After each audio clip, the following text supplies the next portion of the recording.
ಜಟಕಾ ಬಂಡಿ.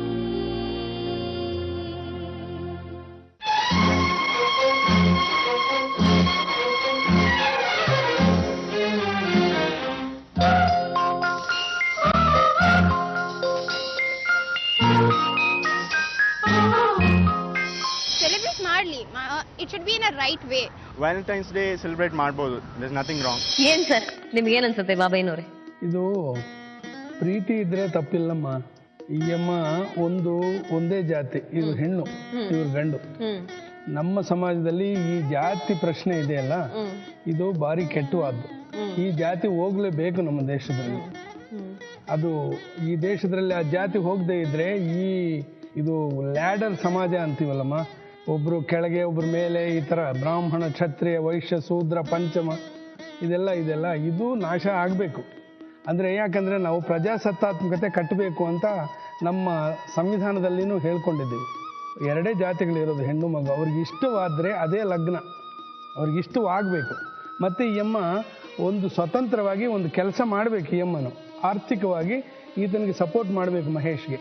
ಸರಿ, ಆ ಥರ ಮಾಡಿ, ಅಂದರೆ ಆ ಪ್ರೀತಿಯನ್ನು ಇನ್ನೂ ಬೆಳೆಸ್ಕೊಂಡು ಇವರು ನಿಜವಾಗಿ ಮಾಡಿದ್ರೆ ಮನುಷ್ಯರಾಗಿ ಅವ್ರ ತಂದೆ ಇವ್ರ ತಂದೆ ತಾಯಿಗಳನ್ನ ಭೇದ ಭಾವ ಇಲ್ಲದೆ ನೋಡಿಕೊಳ್ಳೋ ಅಂತ ಜ್ಞಾನ ಬಂದ್ರೆ ಇವರು ನಿಜವಾದ ಮಾನವರಾಗ್ತಾರೆ.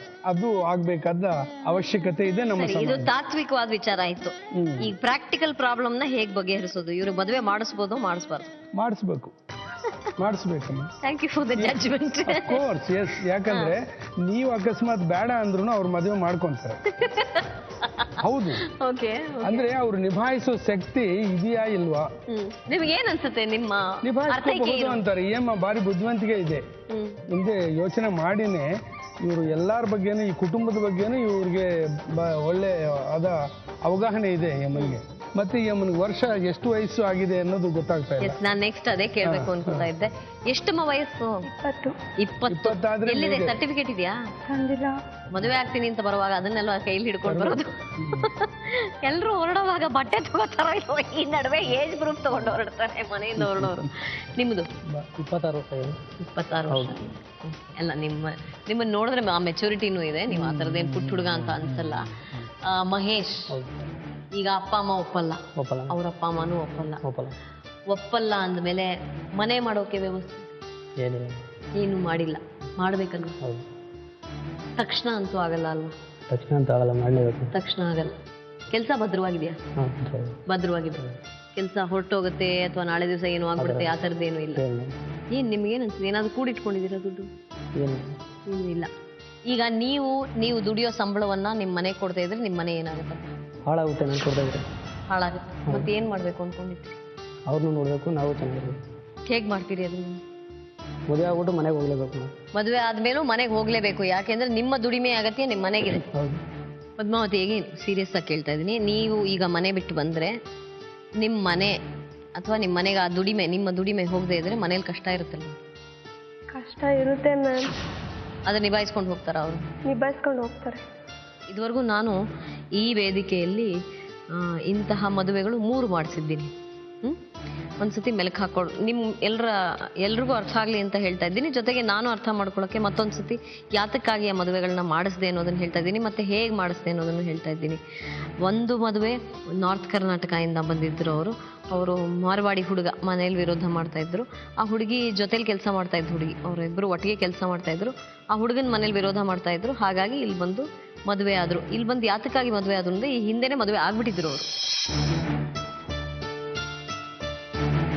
ಸೊ ನಾನು ವಿಶೇಷವಾಗಿ ಮಾಡುವಂಥದ್ದು ಏನೂ ಇರಲಿಲ್ಲ. ಒಂದು ರೀತಿಯಲ್ಲಿ ಅವರ ಆ ಒಂದು ಸಂಬಂಧಕ್ಕೆ ಅಥವಾ ಅವರ ಅನುಬಂಧಕ್ಕೆ ನಾವೊಂದು ಅನುಮೋದನೆಯನ್ನ, ಒಂದು ರೀತಿಯ ಸಾಮಾಜಿಕ ಅದಕ್ಕೆ ಗುರುತನ್ನು ತಂದು ಕೊಟ್ಟಿದ್ದಷ್ಟೇ ಆ ಮದುವೆ ವಿಚಾರದಲ್ಲಿ. ಅದನ್ನು ನಾನು ಇಲ್ಲೇ ಮಾಡಿಸ್ತೇವೆ. ಭಾಳ ವಿಜೃಂಭಣೆಯಿಂದನೇ ಮಾಡಿದ್ವಿ ಆ ಮದುವೆ.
कविं भवामहे कविं कवीनामुपमश्रवस्तमम् ज्येष्ठराजं ब्रह्मणां ब्रह्मणस्पत नः शृण्वन्नादिभिः श्रीरदादरम्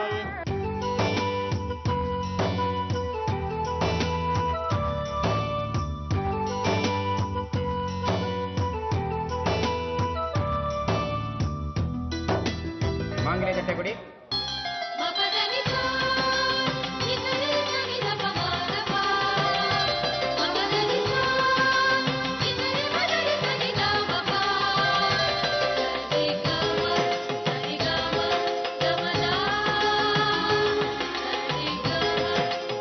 ತಂದೆ ತಾಯಿಯೂ ಬಂದಿಲ್ಲ, ಇವ್ರ ತಂದೆ ತಾಯಿಯೂ ಬಂದಿಲ್ಲ, ನೀವಿಬ್ರು ಮನಸ್ಪೂರ್ವಕವಾಗಿ ಮದುವೆ ಆಗ್ತಾ ಇದ್ದೀರಿ ಅಲ್ವಾ? ಹಾಗಾಗಿ ನಿಮಗೆ ನಾನು ತಾಯಿ ಸ್ಥಾನದಲ್ಲಿ ನಿಂತು ಕನ್ಯಾದಾನ ಮಾಡಿಕೊಡ್ತಾ ಇದ್ದೀನಿ ನಮ್ಮ ಹುಡುಗಿನ ನಿಮಗೆ. ಇವಳು ಕಣ್ಣೀರು ಹಾಕದೆ ನಗನಗ್ತಾ ಸಂತೋಷವಾಗಿ ಇವಳ ಜೊತೆ ನೀವು ಬಾಳುವೆ ನೋಡಿ.